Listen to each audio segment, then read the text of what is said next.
का वातावरण वर्ष में एक बार आना चाहिए।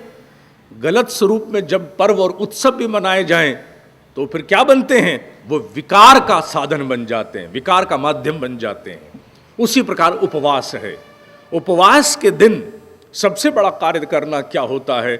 जिस विषय के लिए उपवास किया गया हो, जिस भी विषय के लिए उपवास किया गया हो, उस विषय से संबंधित एक ग्रंथि अपने रुमाल में बांध लेनी चाहिए। ग्रंथि अर्थात so that it reminds you now and often कि किस कार्य के लिए उपवास किया है।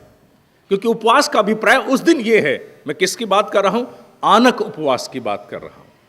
उपवास का अभिप्राय यह है कि उस दिन जो शरीर है, अमाशय है, वो सारी ऊर्जा को मस्तिष्क के लिए रिलीज कर रहा है। सामान्यतः मनुष्य के शरीर में जितनी भी ऊर्जा है उसका अधिकांश भाग शरीर के संचालन और आए हुए अन्न को निपटाने में लगता है। इसीलिए जब भारी भोजन कर लो तो फिर मस्तिष्क में तंद्रा आती है। क्यों?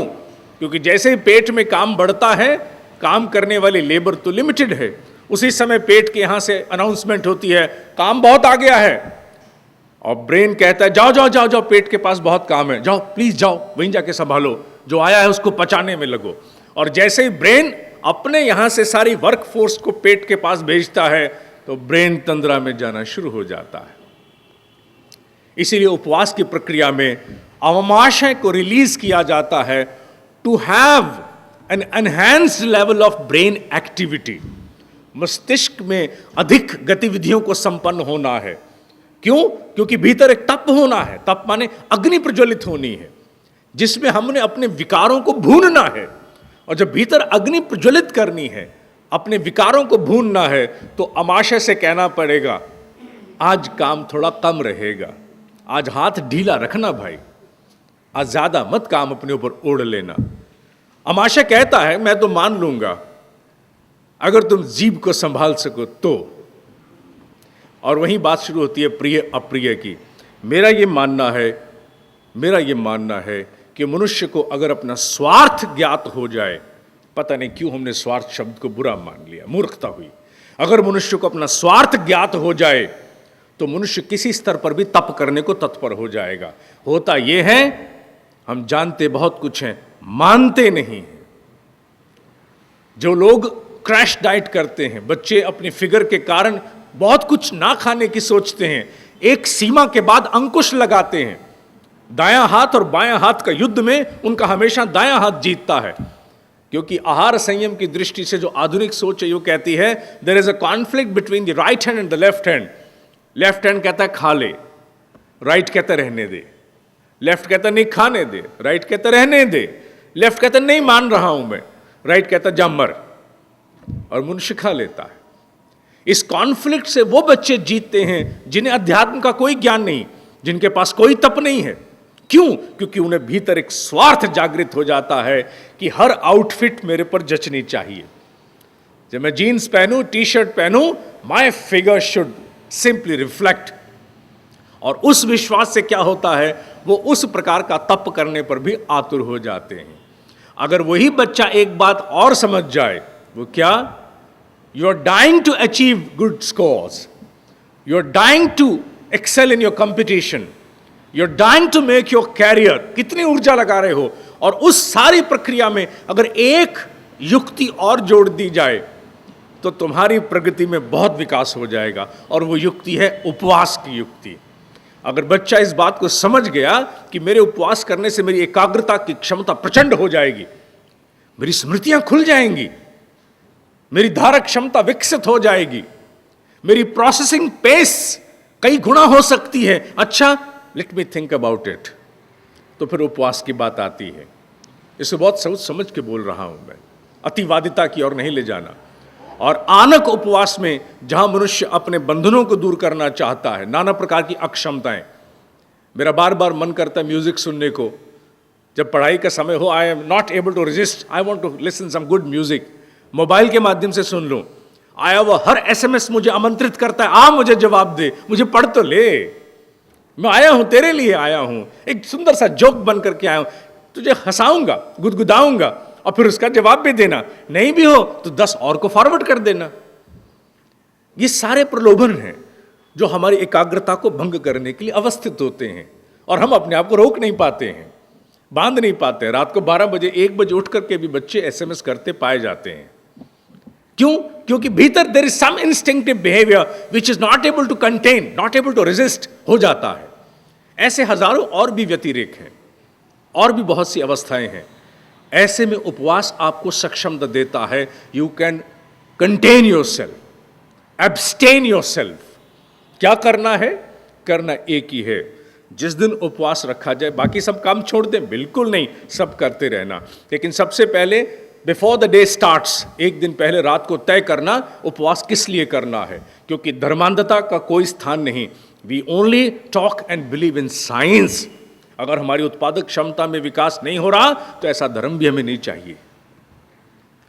तो सबसे पहले रात को सोचना है कि मेरे पास क्या प्रॉब्लम है। मेरी प्रॉब्लम यह है कि जैसे मोबाइल पर एसएमएस आता है, मैं अपने आप को रोक नहीं पाता, रोक नहीं पाती। मुझे जैसे किसी फ्रेंड का फोन आ जाए, उसके बाद से उसके साथ हुई बात को बार बार मेरे दिमाग में वो चलना शुरू हो जाती है। कोई म्यूजिक सुनने का बहुत मन करता है, मैं अपने आप को रोक नहीं पाती, रोक नहीं पाता। और ये विचार रात को कर लिया, अब से मैं अपने आप को जिस काम को ना करने के लिए रोकना चाहूंगा, मैं रोक पाऊंगी। निर्धारण, let the objective be decided a day before. Next day morning get up, नहाओ धो, उपासना जैसे भी करते हो, और जैसा मैंने कहा हैंकरचीफ, रुमाल लिया, रुमाल जेब में रखना है उस दिन। अब तो लड़कियों के पास भी जेब होती है, कहना नहीं है।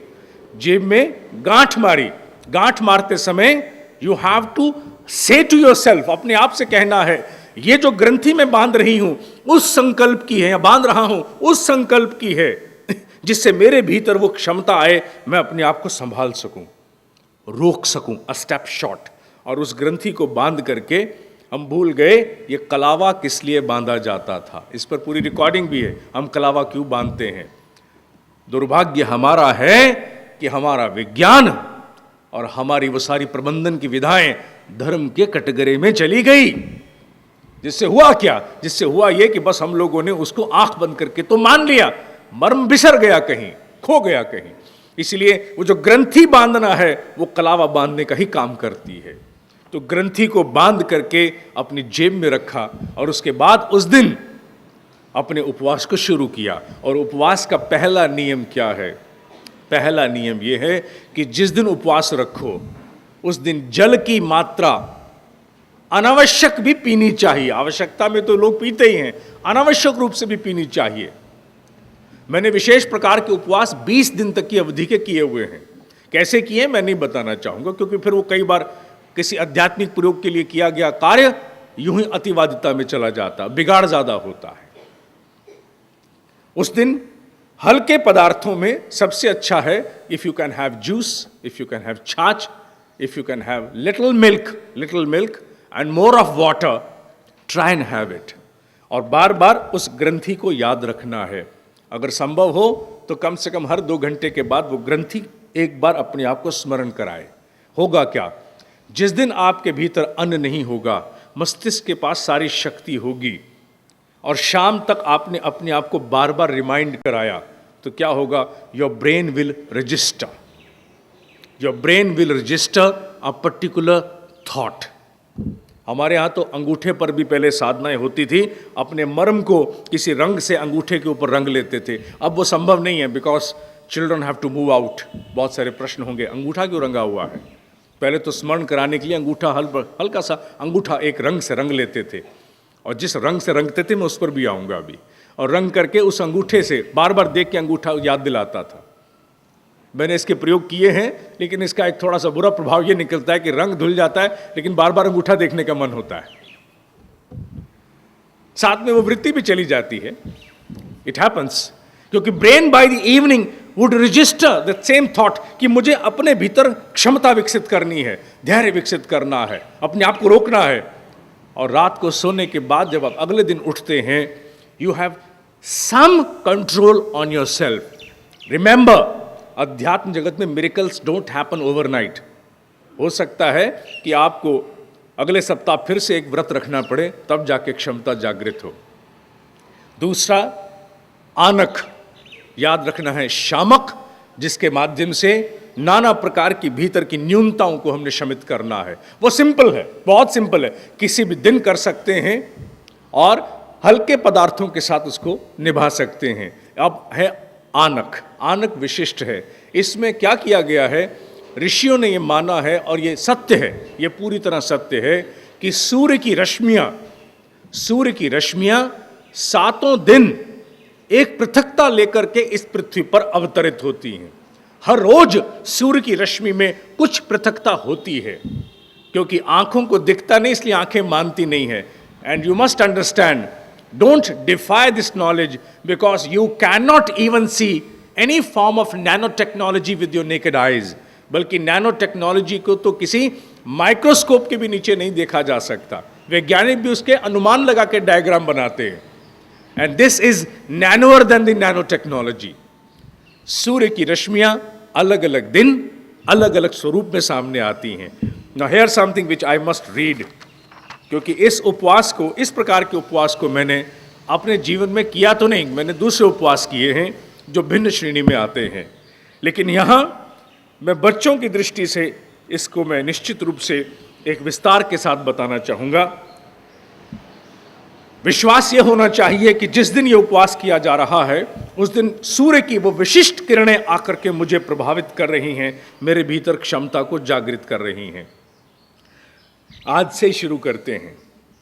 जिस बच्चे को भी ये लगता हो कि मेरे भीतर आत्मविश्वास की कमी है, I don't have that confidence, I am too weak inside, उसके भीतर तेज की कमी है, तेजस्विता की कमी है, फॉर दैट पर्टिकुलर चाइल्ड और इवन ग्रोन अप्स, रविवार सबसे उत्तम दिन है, क्योंकि रविवार सूर्य का दिन माना जाता है। सूर्य तेजस्विता का प्रतीक है, तेजस्विता को वहन करता है, तेजस्विता को प्रदान करता है।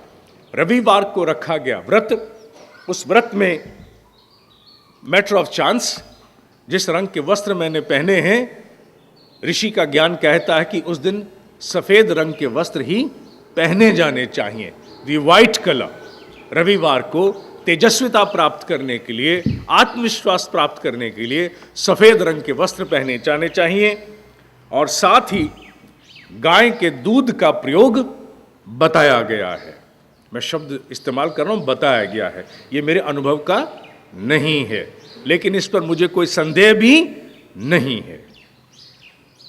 जिन बच्चों में बहुत ज्यादा उद्विग्नता रहती है, शांत नहीं है, बहुत जल्दी क्रोध खा जाते हैं, एवरी नाउ एंड देन नाक पर बैठा है, जरा सा मम्मी ने कहा तो आज सारा दिन यहीं बैठा रहेगा, बस उसके बाद मम्मी ने एक फायर किया था, उधर से फायर नहीं आएगा, मिसाइल आएगी। तो जहां क्रोध बच्चे को बहुत आता है, बच्चा चाहे स्कूल कॉलेज का है, अगर प्रोफेशन में गया तो भी, क्योंकि नया नया बच्चा जब नौकरी शुरू करता है तो उस समय उसको बहुत कठिनाई होती है। जहां एक कौतुक होता है भीतर नए वातावरण का आनंद लेने का, वहीं जो सुपीरियर्स हैं उनके अंकुश बर्दाश्त नहीं होते। सुपीरियर दिखता है जैसे सींग लेकर के सांड सामने खड़ा है, इसके सींग कैसे तोड़ दूं। जब शांति की आवश्यकता हो तो सोमवार को सूर्य की विशेष रश्मियों का स्मरण करना है। संभव हो, क्योंकि स्कूल ड्रेस भी होती है, संभव हो तो पीले रंग के वस्त्र उस दिन पहनने चाहिए, क्योंकि सोम शांति प्रदान करता है, शांति कारक है। और इस दिन कहा गया है कि चावल को रंग करके पीने से, खाने से अधिक लाभ मिलता है। और एक बात ध्यान रहे कि जब उपवास की बात आई है, the quantity of intake should become simply 50%, कम से कम आधी हो जानी चाहिए जितनी मात्रा आप खाते हैं। तीसरा, जिन्हें अपने भीतर कमजोरी अनुभव होती हो, बहुत सारी कमजोरी अनुभव होती हो, शारीरिक रूप से ज्यादातर, उन्हें मंगलवार का व्रत सुझाया जाता है जो मनुष्य को बलवान बनाता है। और इस दिन लाल रंग के वस्त्र, लाल रंग के वातावरण में रमन करने के लिए अधिक कहा जाता है। और भैंस के दूध का प्रयोग इसमें सबसे सुंदर रहता है। जिन लोगों को ऐसा लगता है कि अपने भीतर वो अंकुश नहीं रख पाते हैं और बहुत जल्दी किसी भी बात के लिए या तो भड़क जाते हैं या उस काम को करना चाहते हैं जो उनके लिए वर्जित है। उनके लिए बुध की जो रश्मियां हैं, इसे हम बुधवार का व्रत ना कहें, क्योंकि बुधवार का व्रत कहने से व्रत के साथ जुड़ी हुई सारी धारणाएं जो प्रचलित आ जाती हैं। इसे हम ये कहें कि बुध को सूर्य की रश्मियां, let's talk about the fact as it is.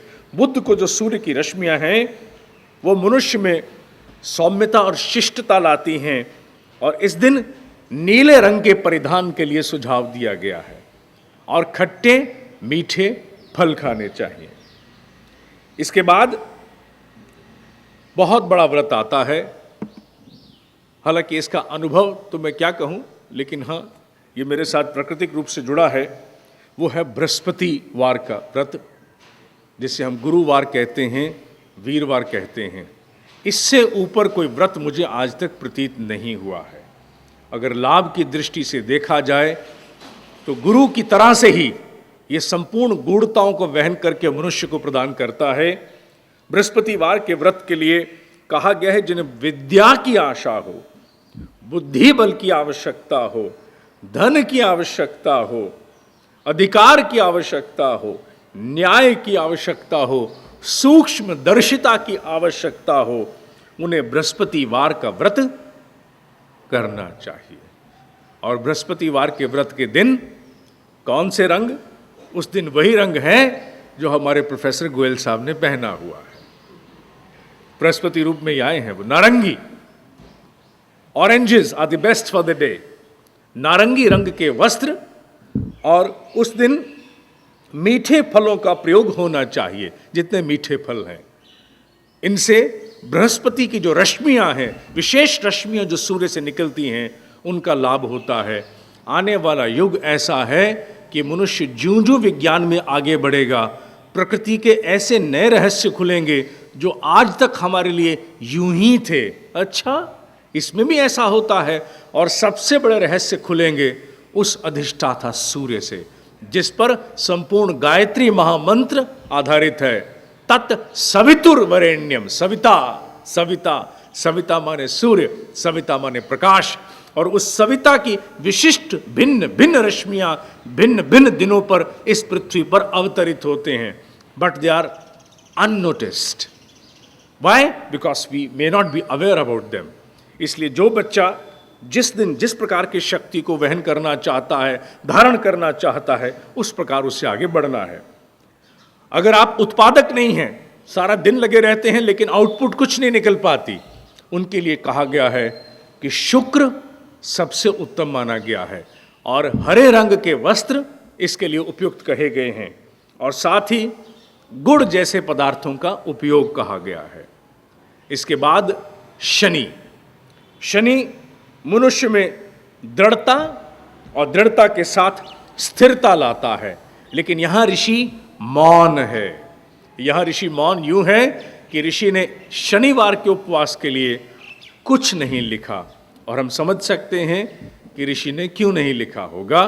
उसका अभिप्राय सीधा सा ये है कि हालांकि शनिवार को स्थिरता प्राप्त होती है, दृढ़ता प्राप्त होती है, तो भी हमारे यहाँ ऋषियों ने काले रंग को संपूर्णता से नकारने का प्रयास किया है। ऐसा नहीं कि हम काली शर्ट नहीं पहनेंगे, ऐसा नहीं कि हम लोग काला कोई और चीज़ काली नहीं। चश्मा भी तो काला है मेरे पास, आपके बाल भी तो काले हैं, कल को आप काला समझ के बाल थोड़ी को मुंडवा देगा। That's not possible. अभिप्राय ये है कि वो भाव जो अंधकार से जुड़ा है उसे हम किसी रूप में भी मनाएंगे नहीं। इसलिए ऋषि यहाँ मौन रह गया है, और उसने रवि से आरंभ करके अपने आप को शुक्र तक सीमित रखा है। और वैसे जो बृहस्पति है वो सभी प्रकार के तत्वों का दाता है। अगर मनुष्य बृहस्पति की ही रश्मियां धारण कर ले तो लगभग प्राय सभी पूर्ति हो जाती है। इसीलिए अधिकांश गोष्ठियां सृजन की भी बृहस्पतिवार को ही रखी जाती हैं, क्योंकि उस दिन मनुष्य के भीतर धारक क्षमता अधिक जागृत मानी जाती है, बुद्धि तत्व बलवान होता है, विद्या को धारण करने के लिए मनस्थिति बन चुकी होती है। ये बहुत बड़ा विज्ञान है। इस विज्ञान का बहुत ही सुंदर स्वरूप तब होगा जब शामक और आनक के माध्यम से बच्चे अपने भीतर के विकार दूर कर पाएं, बच्चे अपने भीतर क्षमताएं दूर प्राप्त कर पाएं। पाप और पुण्य इन दृष्टि से करने वाले जितने भी उपवास हैं, उसके लिए मैं यहां पर किसी प्रकार की वकालत नहीं करूंगा। हालांकि उनके प्रावधान हैं, जैसा मैंने कहा कि 5 प्रकार के उपवास हैं, उनमें भी हैं, लेकिन मैं अपने आप को सीमित रखूंगा मात्र उस दृष्टिकोण तक जहां हमारी नवसंतति का निर्माण है, जहां उनके माध्यम से हमने बहुत सुंदर भारत देखना है, बहुत बड़ा विश्व को योगदान देना है, बस वहीं तक अपने आप को सीमित करना है। उसके बाद एक विषय आहार के साथ में और लेना चाहूँगा, वो है वेजिटेरियनिज्म। मनुष्य को शाकाहारी क्यों होना चाहिए? शाकाहारी होने से क्या बहुत बड़ा कोई पुण्य प्राप्त होता है? मैं बार बार कहता हूँ, पुण्य की दृष्टि से काम करने वाला आदमी बहुत छोटी मनस्थिति का होता है। Don't talk about tap water, talk about flood. Flood की बात करो, बड़ी बात करो, छोटी छोटी नलकों की बात मत करो। और फ्लड की बात क्या है? फ्लड की बात यह है कि किस प्रकार से आपको भोजन करना है, उसमें नॉन वेज हो कि नहीं हो, ये पुण्य और पाप निर्धारित नहीं करेंगे, कुछ और निर्धारित करेगा। वो क्या? जब भी किसी जीव की हत्या होती है, चिकन है या गोट है या और भी जितने भी होंगे जिन पशु पक्षियों को खाया जाता है, जिस समय उसे मृत्यु प्रदान की जाती है, मृत्यु निश्चित रूप से उनको अकाल मिलती है। अकाल मिलती है अर्थात बलात् रूप से उनके प्राण हरे जाते हैं। चिकन को काटते होंगे या मरोड़ते होंगे, बकरे को काटते होंगे एकदम या धीरे धीरे, जो भी करते होंगे, जो भी उनकी प्रक्रिया होगी। मैं मात्र आपको एक ही बात का दर्शन कराना चाहता हूं, वो ये कि मृत्यु को प्राप्त होते समय जो भाव सक्रिय होते हैं वो कैसे होंगे, जस्ट इमेजिन।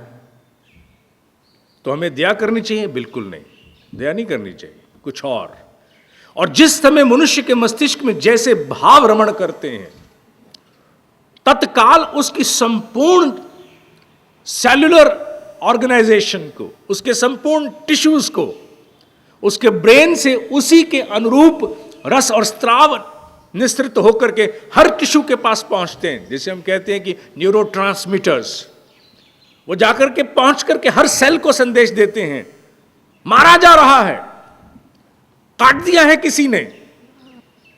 असीम पीड़ा को वहन करके वो सारे न्यूरोट्रांसमीटर एक एक मेम्ब्रेन के पास पहुंचते हैं, एक एक सेल के पास पहुंचते हैं, और वो सेल अपने आप में पूरी तरह से व्यथा और वेदना का पुंज बन जाता है। क्योंकि प्राण हरे गए हैं। बात यहां समाप्त होती है एक पक्ष की। दूसरी, उसे हम ला करके पकाते हैं, उसे हम खाते हैं। स्वाद और सार तक तो ठीक, कितना ठीक ये भी नहीं जानते, लेकिन संस्कार पर बात बिगड़ जाती है। क्यों? क्योंकि वो जो टिश्यू, वो जो सेल, वो जो मेम्ब्रेन, जो व्यथा की असीम स्तर को प्राप्त हो चुकी है, उसकी पूरी डिजाइन चेंज हो चुका उसका, उसे हम अपने शरीर को प्रदान करते हैं। तो जब हमारे शरीर में जाता है, हमारे भी सेल, उनका अपना मस्तिष्क है। अब तो विज्ञान सिद्ध कर चुका है, अच्छा सेल की तो बात ही क्या है, वो तो कहते हैं every single neuron has got its own independent brain, और उनके पास स्वतंत्र सोचने समझने की क्षमता है। जब वो सेलुलर लेवल पर, अब तो खैर दुनिया में बहुत अच्छी बायोलॉजी में ब्रांच भी डेवलप हो गई, जिसे सेलुलर कंप्यूटेशन के नाम से कहा जाता है। बहुत सारा गणित सेल का अध्ययन में आने वाला है। जब वो आपस में संवाद करते हैं कि मैं मारा गया हूं, त्रस्त होकर आया हूं, दुखी हूं, तो हमारे सेल के साथ भी संवाद होता है। हमारा सेल कहता है कर मैं कुछ नहीं सकता, तेरे प्रभाव से मैं एक नए संस्कार को जन्म जरूर दे सकता हूं। वेजिटेरियन होना दया नहीं, सृष्टि का संतुलन भी नहीं, क्योंकि वो सारी बातें जल्दी समझ में नहीं आती हैं, वो भी नहीं। सबसे बड़ा हित जो हमारा बनता है वेजिटेरियन होने का, वो ये बनता है कि हम अपने संस्कार की रक्षा करते हैं। वो अहित जो उस आहत, व्यथित, क्रंदित, द्रवित तत्व से प्राप्त हो सकता था, मुझसे अपने आप को बचाते हैं। One step short of it. तुम किसका कल्याण कर रहे हैं? किसी और का नहीं, अपना। क्योंकि सूक्ष्म जगत में जितने परिवर्तन हैं वो एकदम सामने नहीं आते। इसलिए नॉन वेज खाने के बाद आदमी शीशे में खड़े होकर पूछ सकता है, क्या बिगड़ गया मेरा? क्या बिगड़ गया? सब कुछ वैसे ही है, बिंदास है। लेकिन धीरे धीरे सरक करके जब वो मानसिकता में प्रविष्ट होते हैं, तब जाकर के पता लगता है क्या हुआ। बहुत से लोग कहते हैं कि कई ऋषियों ने भी तो मीट मांस खाया था। कभी ध्यान से अवलोकन करना, हिसाब पूरा करके पृथ्वी से गए थे वो लोग, वहीं कर दिया था। नगद चुकता करके गए थे वो, अपने साथ जोड़ करके नहीं ले गए थे वो, संचित करके नहीं गए थे वो। उनको मालूम था कि ये व्यथा हमारे भीतर आई है, इससे मुक्त हमें करना है, मुक्त करके चले गए। इसलिए वेजिटेरियन होना आपका अपना परम स्वार्थ है, कल्याण नहीं है, पाप नहीं है। गोली मारो पाप को, don't be scared of any paap, but you should be scared of something that hampers your growth, your productivity, your development in longevity. उसे देखना है। इसी को कहते हैं दूरदर्शिता, इसी को कहते हैं फार साइटेड विजडम। दूरदर्शी विवेक है। इस जन्म अगले जन्म तक जाने वाला। आसनों के बारे में मैं कुछ नहीं कहूंगा, क्योंकि आसनों के बारे में मेरे पास बहुत अल्प ज्ञान है और अनुभव भी लगभग थोड़ा सा।